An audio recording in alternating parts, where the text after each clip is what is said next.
What if I told you that most insults that are directed at you have nothing to do with you? Because when someone insults you, the important question isn't what they said, it's why they said it. Hey, I'm Dr. London Denny, Bulletproof Babes, self-defense based on behavioral sciences. In my last video, I showed you how to categorize insults immediately so you can diffuse the emotional component. If you didn't see it, I'll put the link in the description. This video is going to take it to the next level, because I'm going to show you how to read people, how to see into them what they don't want you to see by the insult they're trying to hurt you with. And to do that, we're going to take a look at the why. Because if you can figure out what the other person was trying to accomplish by saying that crappy thing to you, you'll never hear insults the same way again. The biggest mistake people make when they're insulted is believing the insult is the message. No. We want to see what is lying behind that. That's the part the insulter won't say because it's not a good reflection of themselves.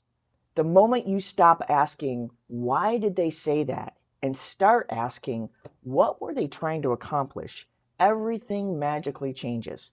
Hurt feelings can magically transform to, I see you and what your play is here. And with that information, you can do anything you want with.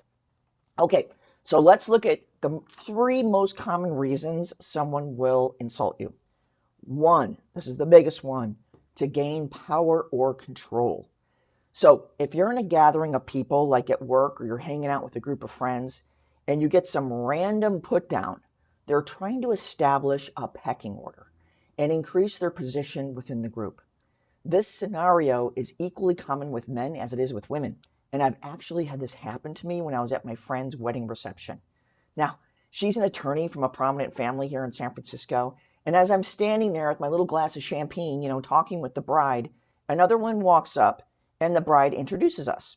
And that woman leans forward towards me and says, "Are you wearing sparkling makeup?" with this disgusted look on her face. Now, ladies, that's an insult. And I saw it for what it was. And I smiled and I said, yes, as a gay woman who never really grew up with makeup, this is the one thing I can do to look like I know how to put on makeup. That totally stunned her. And she stammered. She was like, it looks nice.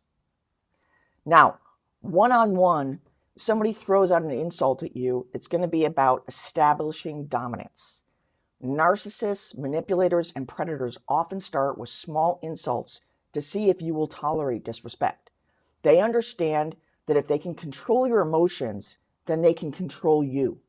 That's why insults are one of their favorite tools. Now, a subtler version of this that you see in the dating world is negging. And if you're not familiar with that term, it's a thing like in the alpha male world and pickup artist books, to put a woman down to hurt her confidence. And what it looks like is typically a backhanded compliment or a mild insult disguised as humor or flirtation, like, wow, you're actually smarter than I expected. Or you're kind of adorable when you're trying to be serious. Negging is less about attraction and flirting and more about gaining control. A confident, emotionally healthy person tries to build rapport and connection with someone else by making the other person feel relaxed, at ease, and comfortable. This is the opposite of that. A person who's negging is often trying to create a subtle imbalance where they become the judge and the other person becomes the one seeking approval. They're trying to make you doubt yourself and deliberately lower your confidence. Don't fall for it. Do not tolerate disrespect. I recently watched a clip of a woman on a first date who met the guy outside of a restaurant. Prior to meeting up, they had established that it was going to be very casual dining, like burger and brews kind of place. But when she showed up, this guy was in business attire and the restaurant was very fancy, like a white tablecloth kind of place. And here she was in casual clothes. Now, she was smart enough to see the power play right away. Had she gone in, she would have felt less confident because she was not dressed for a place like that. And he was. She immediately ended the interaction. Now, this was fascinating to me because it was actually a physical manifestation of negging, but she won that because she was familiar with the technique. Do not tolerate disrespect. Number 2, People will insult you to get an emotional reaction. It's a well-established concept in behavioral sciences that whoever is displaying the most emotion is the one not in control of the interaction. And sometimes insults are just bait, like internet trolls, angry exes, difficult family members. They're craving attention, drama, validation. And if you react emotionally, they feel that they've won. Okay, reason 3. People will insult you to manage their own insecurities or pain. Now, many insults come from someone trying to relieve an uncomfortable feeling inside themselves. For example, look at the stereotype of men who are the most homophobic, who yell out slurs. Sometimes the thing that they're attacking in that other person is the very thing they're struggling with themselves. Now, this is really coincidence because in the past week, this issue has come up twice with other healthcare providers who are telling me about interactions with patients that really bothered them. One was a nurse who told me that everything was going fine with the intake of a patient, but when she was trying to get this guy into some tests, he all of a sudden started to get sexually inappropriate. And she's like, what the? And I said, do you think he felt out of control of the situation, like a loss of power? So maybe in an effort to make himself feel more control, he started saying those things. And she thought that was definitely a possibility. The other provider was actually a doctor, and she was discussing something emotionally charged with a patient. And all of a sudden, he makes some racist comment.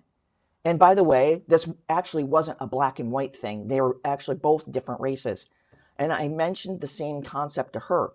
Like, he was feeling vulnerable, so he had to try to put you down in some way. And she saw that after we discussed it and felt much better about that interaction. So, highly charged emotions such as jealousy, envy, embarrassment, shame, insecurity, that's a big one, can cause people to insult others. It's their way of exporting those negative emotions instead of dealing with them. Most insults aren't designed to tell you something about yourself. They're designed to do one of 3 things: control you, provoke you, or protect the person saying them. Now, because you've stayed with me this long, I have a bonus for you. I'm going to give you 4 ways to respond to insults that have been proven to be effective. So, technique number 1, you stay silent and show no emotion, like they didn't say anything. That's gray rocking it. 2, make them repeat it like you really didn't hear it. Like, I'm sorry, can you say that again? It totally takes the fun out of it for them, and they have to hear those words over again. Like if somebody didn't get your punchline from a joke and then you've got to repeat it, right? Is it as funny? No. Same thing with insults. It takes a lot of the sting out of it. 3, play into the insult. Grab it, embrace it, and make it something really big and silly. If someone said, "You're the stupidest person on this job," and you would say, "That's right. Shoot, I've been found out. I did apply for the janitorial position, but sometime there was a mix-up and I ended up here." Right? That's what I did with the lady at the wedding. Number 4, call out the intent and say something like, "Are you trying to make me mad? Are you attempting to hurt me in some way? Are you expecting me to feel offended? What reaction are you hoping to get from me?"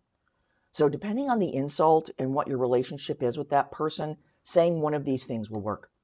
Now, if you're dealing with a difficult person, a manipulative relationship, or an old wound that still affects your confidence today, or it's still replaying in your head, I'm a master certified professional coach and I'd be happy to help.